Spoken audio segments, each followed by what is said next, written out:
ஆண்டவராகிய இயேசுவின் இனிய நாமம் மகிமைப்படுவதாக.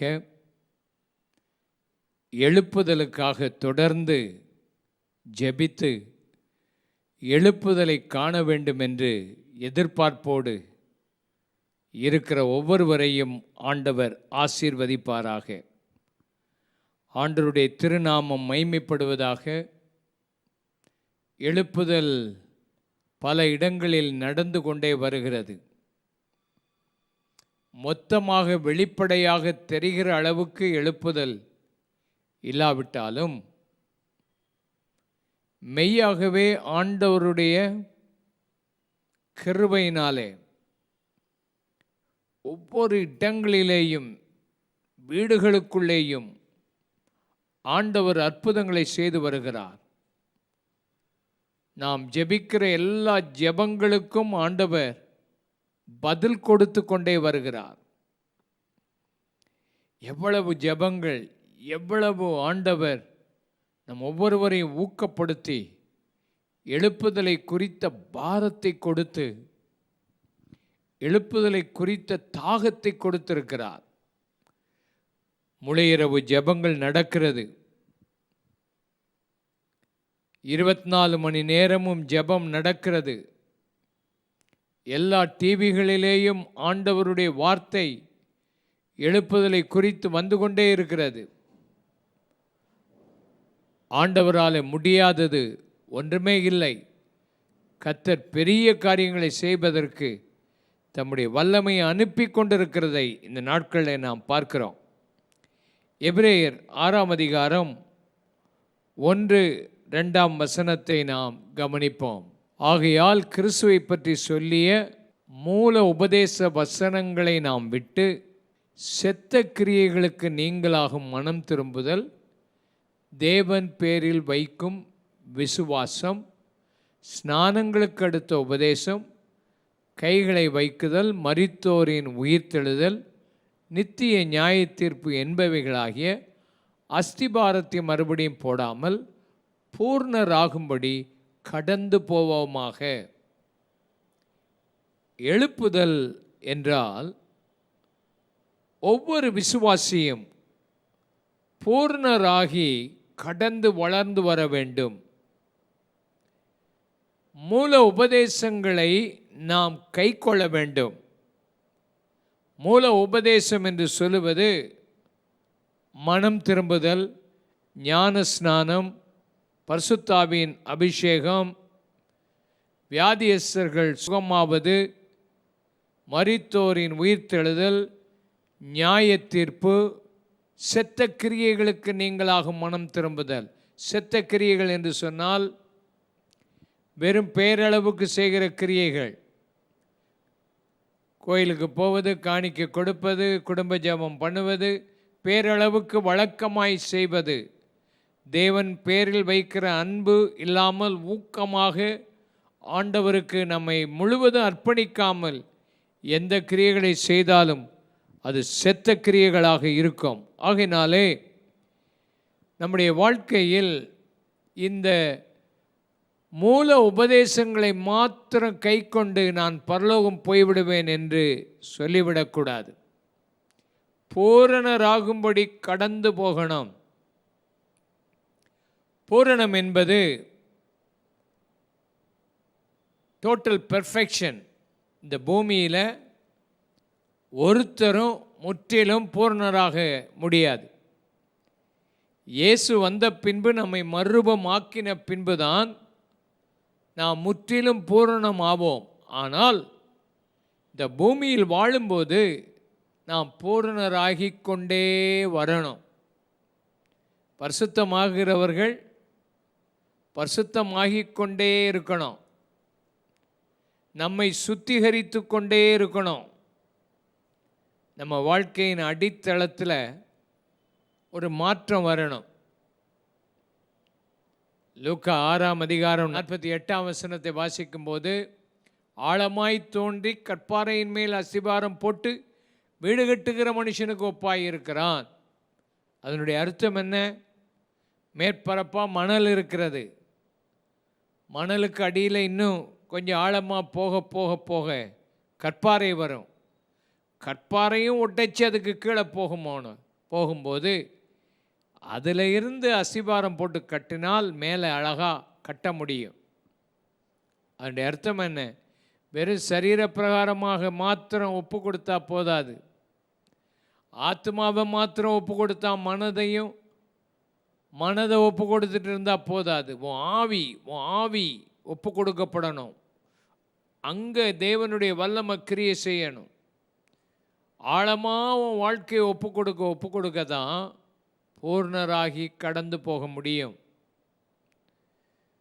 நாம் மாறிக்கொண்டே வரணும். நம்ம வளர்ச்சி எப்படி இருக்கணும்? நல்லா யோசிச்சு பாருங்கள். அஸ்திபாரம் போட்டு வீடை கட்டுறதுக்கு அஸ்திபாரம் போட்டுட்டோம்.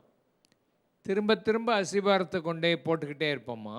அஸ்திபாரம் போட்டு முடித்த பிறகு உடனே நம்ம டேபிள், சேரு, படுக்கை, கட்டில் எல்லாத்தையும் கொண்டு வந்து போட்டுருவோமா? அஸ்திபாரம் தானே போட்டிருக்கிறோம். அதுக்கு மேலே கட்டி கூரையெல்லாம் போட்ட பிறகு பெயிண்ட்லாம் அடித்து கதவெல்லாம் வச்ச பிறகு தானே பொருட்களை கொண்டு உள்ளே வைப்போம். அதே போல் ஆவிக்குரிய வாழ்க்கையில் ஒரு எழுப்புதல் வரணும்னா வெறும் அஸ்திபார காரியங்களை மாத்திரம் பண்ணிக்கிட்டு இருக்கக்கூடாது. ரட்சிக்கப்பட்டேன், ஞானஸ்நானம் எடுத்துட்டேன், அபிஷேகம் பெற்றுட்டேன், காணிக்கை தசமெல்லாம் கொடுக்குறேன், கூட்டத்துக்கெல்லாம் ஒழுங்காக போகிறேன், இது மாத்திரம் போதாது. ஆண்டவர் நம்மை பரலோகத்துக்கு போகிறதுக்கு மாத்திரம் ரட்சிக்கலை. பரலோகத்துக்கு போகணும் அப்படின்னு சொல்லி ரட்சித்திருந்தா என்னைக்கோ நம்மளை ஆண்டவர் எடுத்திருப்பார். ரட்சிக்கப்பட்ட உடனே நீ பூரணராகணும், வளரணும். அதான் ரொம்ப முக்கியம். உங்கள் வாழ்க்கையில் இந்த வளர்ச்சி வர்றதுக்கு நீங்கள் ஆண்டவரை நோக்கி பார்ப்பீங்களா? பூர்ணராகி கடந்து போவதற்கு ஒப்புக்கொடுங்கள். இந்த எபிரேயர் 6ஆம் அதிகாரத்தை நான் வாசிக்கும்போது 3ஆம் 4ஆம் வசனத்தை 5ஆம் வசனத்தை நாம் வாசிப்போம்.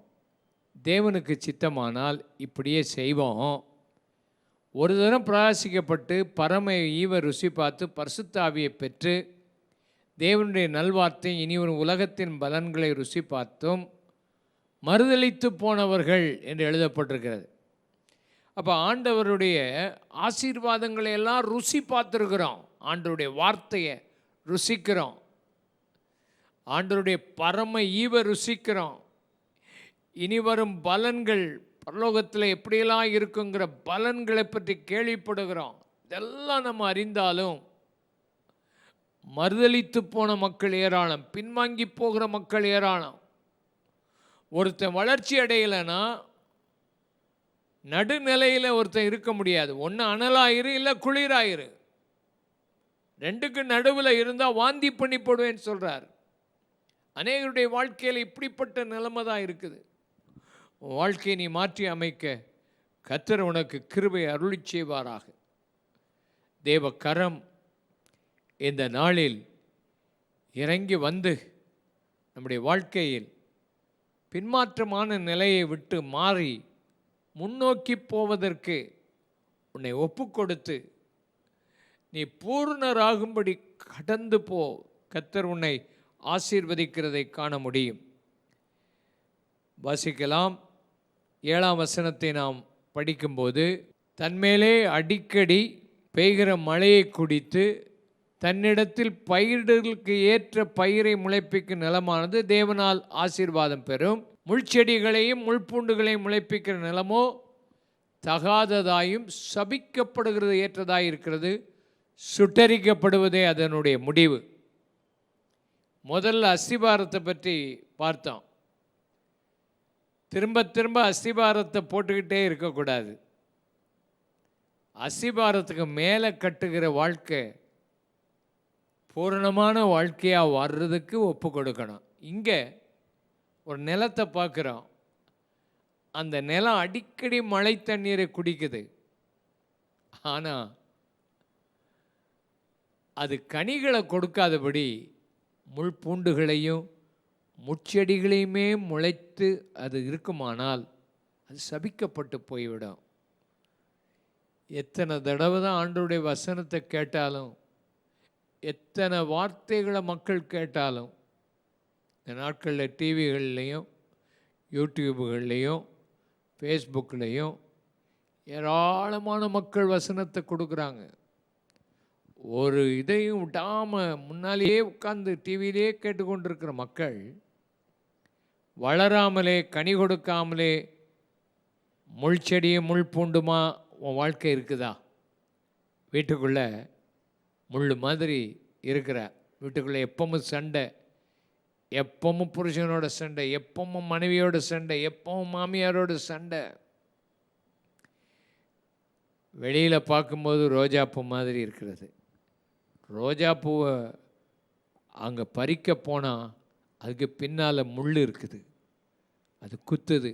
அதே போல் தான் நிறைய பேர் வாழ்க்கையில் வெளியில் பார்க்குறதுக்கு ரொம்ப நல்ல ஆட்கள் போல் இருப்பாங்க, உள்ளே போனால் முட்கள் இருக்குது. உன் வாழ்க்கை வளராமலே உன் வாழ்க்கையில் நல்ல கனி கொடுக்கணும். நல்ல மரம் நல்ல கனிகளை கொடுக்கும், கெட்ட மரம் கெட்ட கனிகளை கொடுக்கும். கெட்ட மரத்தில் போய் நல்ல கனிகளெல்லாம் கெட்டி கெட்டி வச்சாலும் அது கொஞ்ச நேரத்தில் காஞ்சி போயிடும். உன் வாழ்க்கையில் உன் இருதயம் நல்ல இருதயமாக ஆழத்தில் உன்னை மாற்றுவதற்கு ஒப்பு கொடுத்தாதான் உன் வாழ்க்கையில் கனி கொடுக்க முடியும். உன் நிலம் பூர்ணமாகி நல்ல கனி கொடுக்கிற நிலமா உன் நிலம் இருக்குதா என்பதை இன்றைக்கு யோசிப்பார். ஆண்டவர் நோக்கிப்பார். ஆண்டவர் நிச்சயம் உன் வாழ்க்கையில் ஒரு மாற்றத்தை கொண்டு வர போகிறார். இன்றைக்கி ஆண்டவர் உங்களோட இந்த நேரத்தில் ஆண்டவர் பேசும்போது, ஆவியானவரே உங்கள் நாமத்தை மகிமைப்படுத்துங்க, உங்கள் கரம் இறங்கி வரட்டும், அஸ்திபாரத்தின் மேலே கட்டப்படுகிற அழகான கட்டடமாக வாழ்க்கை மாறட்டும்.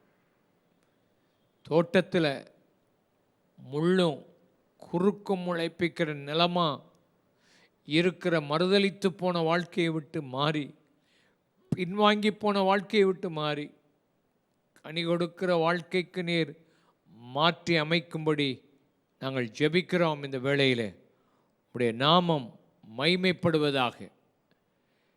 உங்கள் வாழ்க்கையில் நீங்கள் முதலாவது கர்த்தரை அறிகிற அறிவில் வளரணும். பிலிப்பியருக்கு எழுதின நிருபம் 3ஆம் அதிகாரம் 7ஆம் வசனம். எனக்கு லாபமாய் இருக்கவில்லை, கிறிஸ்துவுக்காக நஷ்டம் என்று எண்ணினேன். 8ஆம் வசனம். அது மாத்திரமல்ல, கர்த்தராகிய இயேசு கிறிஸ்துவை அறிகிற அறிவின் மேன்மைக்காக எல்லாவற்றையும் நஷ்டமாக எண்ணுகிறேன் என்று எழுதப்பட்ட வசனத்தை நாம் பார்க்கிறோம். கர்த்தராகிய இயேசு கிறிஸ்துவை அறிகிற அறிவின் மேன்மைக்காக கிறிஸ்துவின் அளவு வளரணும் என்று நாம் வேதத்தில் எபேசியர் 4ஆம் அதிகாரத்தை வாசிக்கும்போது 15ஆம் வசனம், அன்புடன் சத்தியத்தை கைக்கொண்டு தலையாகிய கிறிஸ்துவுக்குள் எல்லாவற்றிலேயும் நாம் வளருவர்களாக இருக்கும்படியாக அப்படி செய்தார். அப்போ கிறிஸ்துவை அறிகிறோம், கிறிஸ்துவ இரட்சகராக அறிஞ்சிருக்கிறார், கிறிஸ்து அபிஷேகம் பண்ணுகிறவர் என்று அறிந்திருக்கிறார், கிறிஸ்து இந்த உலகத்தில் வருகிறார் என்று அறிந்திருக்கிறாய், கிறிஸ்து நல்லவர் என்று அறிந்திருக்கிறாய். ஆனால் கிறிஸ்துவின் வளர்ச்சிக்கு தக்கதாக பூரண வளர்ச்சி அடைவதற்கு ஒப்பு கொடுத்தியா? அப்போஸ்தலனாகிய பரிசுத்த பவுல் அவரை அறியணும், அவருடைய பாடுகளை நான் அறியணும்,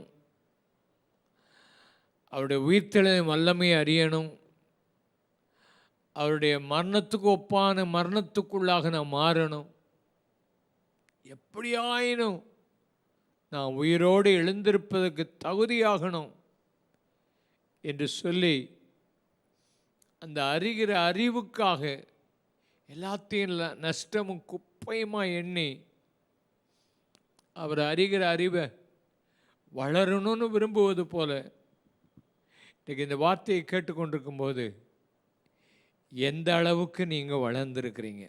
உங்கள் வாழ்க்கையில் இந்த உலகத்தில் உள்ள எந்த விசுவாசிக்கும் ஒப்பிட்டு உங்களை பார்க்கக்கூடாது.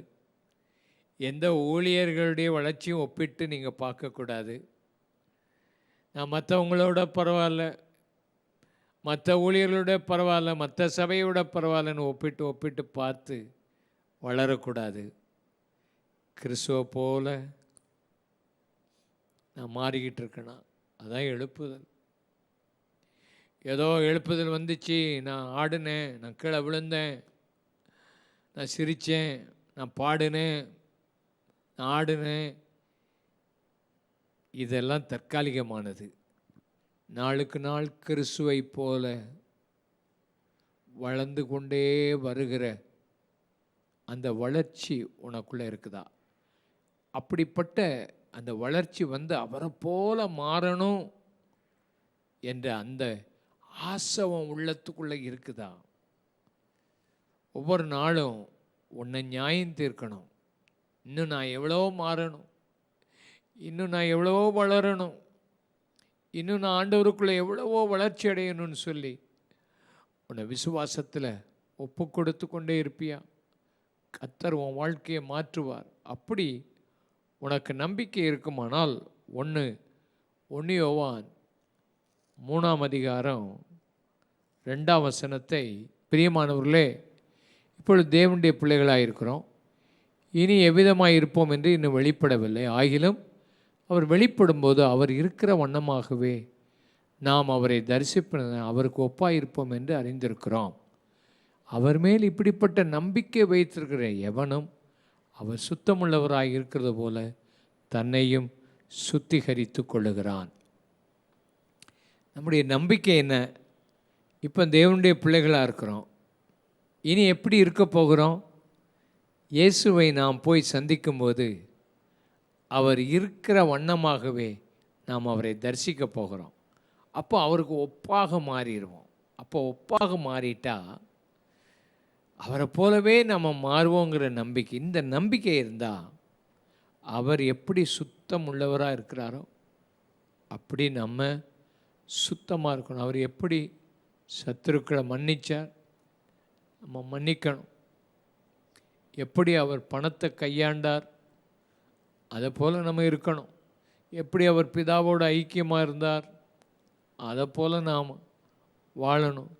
எப்படி அவர் சாந்தமாக இருந்தார், அதை போல் நாம் இருக்கணும். எப்படி அவர் தாழ்மையாக இருந்தார், அதை போல் மாறணும், சுத்திகரிக்கணும்.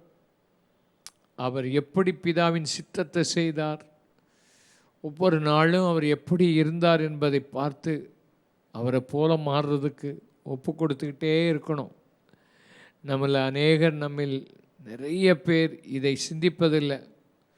எல்லாரும் ஆண்டவருடைய ஆசீர்வாதம் வேணும், எனக்கு அவருடைய சுகம் வேணும், எனக்கு பணம் வேணும், எனக்கு ப்ரமோஷன் வேணும், என் பிள்ளைகளெல்லாம் நல்லா இருக்கணும், வெளிநாட்டுக்கு போகணும், இதே உலக காரியத்திலே சிக்கி தவித்து நம்முடைய சொந்த வாழ்க்கையை விட்டுடுறோம். அந்த எழுப்புதல் நம்ம வாழ்க்கையில் வர்றதுக்கு தினந்தோறும் அவருடைய முகத்தை பார்த்து அவரை போல மாறுறதுக்கு ஒப்பு கொடுப்போமா? உங்கள் வாழ்க்கையில் அவர் தன்னை சுத்திகரித்தது போல சுத்திகரித்து வளர்ச்சி அடைய நீங்கள் பூர்ணராகி கடந்து போக கர்த்தர் இன்றைக்கு உங்களை அழைக்கிறார். அந்த ஆண்டவருடைய அந்த வளர்ச்சிக்கு தான் நீங்கள் இந்த நாட்களில் உங்களை ஒப்பு கொடுக்கணும். உங்கள் வாழ்க்கை அப்படி மாறணும். 2வது, உங்கள் வாழ்க்கையில் ரொம்ப முக்கியமானது பிலிப்பியருக்கு எழுதின பொதுவான நிருபம் 3 வாசிக்கும்போது அவர் என்ன சொல்லுகிறார்? 12 நான் அடைந்தாயிற்று அல்லது முற்றும் தேறினவன் ஆனேன் என்று எண்ணாமல் கிறிஸ்து இயேசுவினால் நான் எதற்காக பிடிக்கப்பட்டேனோ அதை நான் பிடித்து கொள்ளும்படி ஆசையாய் தொடர்கிறேன். அடுத்த வசனம், சகோதரி அதை பிடித்து கொண்டேன் என்று நான் எண்ணுகிறதில்லை, ஒன்று செய்கிறேன், பின்னானவைகளை மறந்து முன்னானவைகளை நாடி கிறிஸ்து இயேசுவுக்குள் தேவன் அழைத்த பரம அழைப்பின் பந்தய பொருளுக்காக லக்கை நோக்கி நான் தொடர்கிறேன். முதலாவது, கிறிஸ்துவை அறிகிற அறிவின் மேன்மைக்காக பூரண புருஷராகும் வரைக்கும் கிறிஸ்துவை போல வளர்வதற்கு ஒப்பு கொடுக்கணும். ரெண்டாவது, கிறிஸ்தவ வாழ்க்கை என்பது ஒரு ஓட்டம். நிறைய பேர் என்ன செய்வாங்கன்னா, ஓட்டப்பந்தயத்தில் ஓட வந்தவங்க ஓட்டப்பந்தயம் ஆரம்பிக்கிற இடம் இருக்குது, அந்த இடத்துலையே நின்று கொண்டிருந்தால் நீ ஓட்டத்தை ஓடி முடிப்பாயா? ஓடி முடிக்க வேண்டிய ஒரு இடம் இருக்கிறதே, அதை நோக்கி ஓட வேண்டுமே. சரி, ஓட்டப்பந்தயத்துக்கு வர்றவங்கெல்லாம் கோட்டு சூட்டு போட்டா வந்து நிற்பாங்க? இல்லை, ஒரு ஷார்ட்ஸ், ஒரு கட்டையாக ஒரு ட்ரெஸ் போட்டு, ஒரு பனியன், மெல்லிசான ஒரு பனியனை போட்டிருப்பான், எந்த வெயிட்டும் இருக்காது, 4 கல்லை தூக்கிட்டு வரமாட்டான். விரைவாக ஓடணும், லைட்டாக இருக்கணும், பாடியெல்லாம் ஸ்ட்ராங்காக இருக்கணும் ஓட்டத்தில்.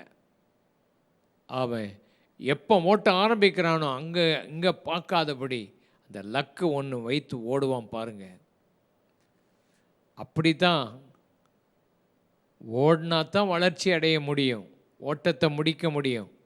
அப்போஸ்தலனாகிய பரிசுத்த பவுல் சொல்கிறார்ல, நல்ல போராட்டத்தை போராடினேன், ஓட்டத்தை நான் முடித்தேன், விசுவாசத்தை காத்து கொண்டேன், நீதியின் கிரீடம் எனக்கு இது முதல் வைக்கப்பட்டிருக்குன்னு சொல்கிறார்ல. ஓட்டத்தை ஓடுறார், நிற்கலை, ஓடி முடிச்சிட்டார். நான் இந்த உலகத்தில் வேறு ஒன்றையும் குறித்து கவலைப்படேன், என் பிராணனையும் அருமையாக எண்ணேன்,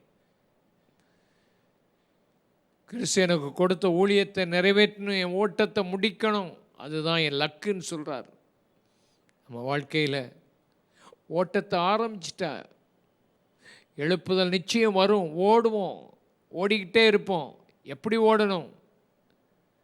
விசுவாசத்தை துவக்கிறவரும் முடிக்கிறவருமாக இயேசுவை நோக்கி அவர் நியமித்த இந்த ஓட்டத்தில் பொறுமையாக அவரை நோக்கி ஓடணும். பழைய ஏற்பாட்டு காலத்து பக்தர்களெல்லாம் ஓடினார்கள். நம்மையெல்லாமல் அவர்கள் பூர்ணராக முடியாது. காரணம், நாம் இயேசு வந்த பிறகு அவரை பார்க்க, நமக்கு அந்த வாழ்க்கையை பற்றி படிக்க நமக்கு கிருபையை தந்தார். அவருடைய ஆவி நமக்காக ஊற்றப்பட்டிருக்கிறது. இந்த ஓட்டத்தில் சகிக்க வேண்டிய காரியங்களை சகிக்கணும், பாடுகளை சகிக்கணும். கிறிஸ்து தன்னுடைய மனதில் பிதாவின் வலது பாசத்தில் வீற்றிருக்கும் அந்த இடத்தை நோக்கி அவர் நிந்தைகளையும் அவமானங்களையும் எண்ணாமல் ஓடினார். வாழ்க்கையில் நிந்தை வந்திருக்குதா? அவமானம் இருக்குதா? உன்னை பற்றி தப்பாக பேசுகிறாங்களா? பலரும் உன்னை பற்றி பல வார்த்தைகளை சொல்லி சொல்லி உன்னை வேதனைப்படுத்துகிறாங்களா? பயப்படாத.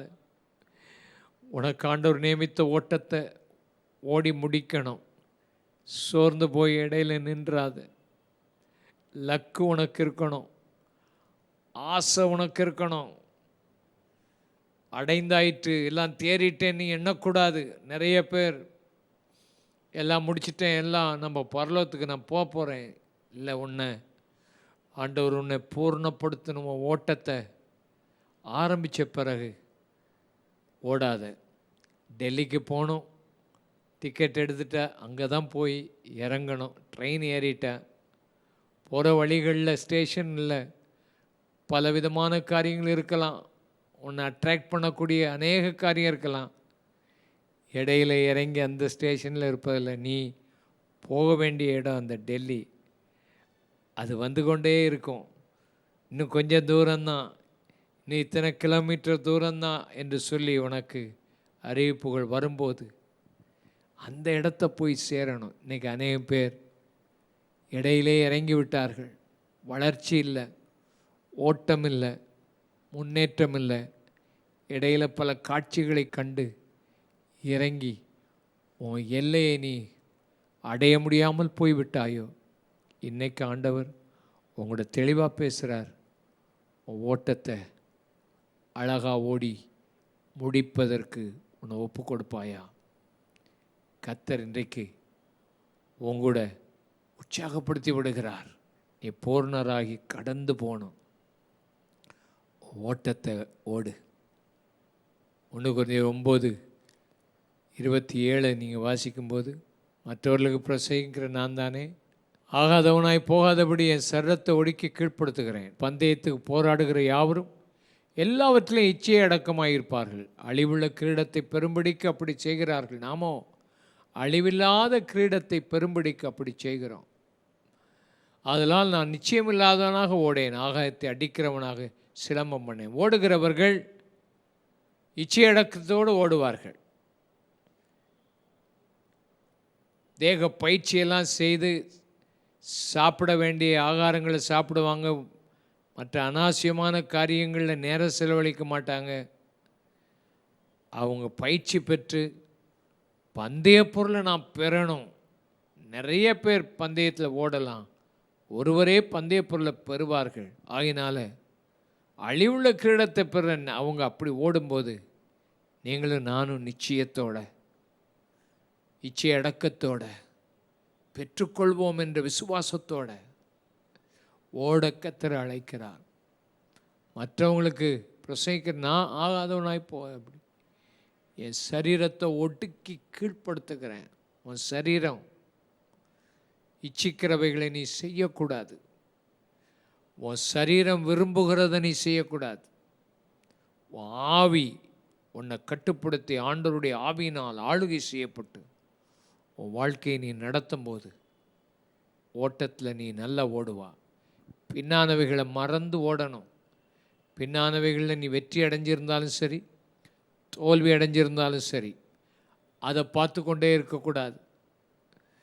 உன் வெற்றிக்காக தோற்றுறோம். அதை விட மேலான வெற்றியை கர்த்தர் உனக்கு தரப்போகிறார். இதை விட மேலான சிறந்த ஊழியத்தை ஆண்டவர் வச்சிருக்கிறார். நீ ஓடு. கர்த்தர் உன்னை கொண்டு பெரிய காரியத்தை செய்ய அவர் உன்னோடு கூட இருக்கிறார். கர்த்தருடைய நாமம் மகிமைப்படுவதாக. கர்த்தருடைய கரம் இறங்கி வரட்டும். மாத்திரமல்ல, உன் வாழ்க்கையில் நீதிமொழிகளின் புஸ்தகம் 4:18 சொல்லுது, நீதிமானுடைய பாதை நடுப்பகல் வரைக்கும் அதிகமாய் பிரகாசிக்கிற சூரிய பிரகாசம் போல் இருக்கணும். வாழ்க்கையில் நீ எப்படி இருக்கணும்? காலையிலேருந்து நடுப்பகல் வரைக்கும் எப்படி சூரிய பிரகாசம் மேலே மேலே மேலே வந்து நடுப்பகலில் அதிகமாக பிரகாசிக்கிறது போல தான் உன் வாழ்க்கையும் நாளுக்கு நாள் பிரகாசித்து கொண்டே வரணும். ஆண்டவருடைய ஜீவன் உனக்கு கொடுக்கப்பட்டிருக்கு. அந்த ஜீவன் உனக்கு ஒளியாக இருக்குது. அந்த ஒளி இருளில் பிரகாசித்து கொண்டே இருக்கணும். நடுப்பகலுக்கு பின்னால் இருக்கிறது போல உன் வாழ்க்கை பின்னோக்கி போகக்கூடாது. உன் ஜெப வாழ்க்கையில் முன்னேறு. உன் வேத தியானத்தில் முன்னேறு. ஊழியத்தில் உற்சாகமாயிரு. ஊழிய பாதையில் நல்லா கர்த்தருக்காக வாழ ஒப்புக்கொடு. கர்த்தர் உன்னை ஆசீர்வதிப்பார். தேவக்கரம் உங்களை இந்த நாளில் ஆசீர்வதிக்கட்டும். தேவ சமூகம் ஒரு பெரிய எழுப்புதலை தர நீங்கள் உங்கள் ஓட்டத்தில் ஓடிக்கொண்டே இருங்கள். பூரணராக கடந்து வாருங்கள். கர்த்தர் உங்களை ஆசீர்வதிப்பார். ஜெபம் பண்ணுவோம். பரிசுத்த பிதாவே, இந்த வார்த்தைகளை உடைய பிள்ளைகளுக்கு ஆசீர்வாதமாக்கித்தார். வாழ்க்கையில் பூர்ணராகி கடந்து போக அவர்களுக்கு உதவி செய்யும். உம்மை அறிகிற அறிவில், பரிசுத்தத்தில், ஓட்டத்தில், பிரகாசிக்கிற விஷயத்தில், கனி கொடுக்கிற விஷயத்தில் அஸ்திவாரத்தை மாத்திரம் போட்டவர்களாக அல்ல ஆண்டவரே, மேலும் மேலும் மேன்மையான வழியில் கட்டுவதற்கு உதவி செய்யும். உடைய பிள்ளைகளை ஆசீர்வதித்து ஒரு பெரிய எழுப்புதலை நீ தரும்படி ஜெபிக்கிறோம். உடைய நாமத்தை மகிமைப்படுத்தும். இயேசுவின் இனிய நாமத்தில் ஜெபிக்கிறோம் பிதாவே. ஆமேன்.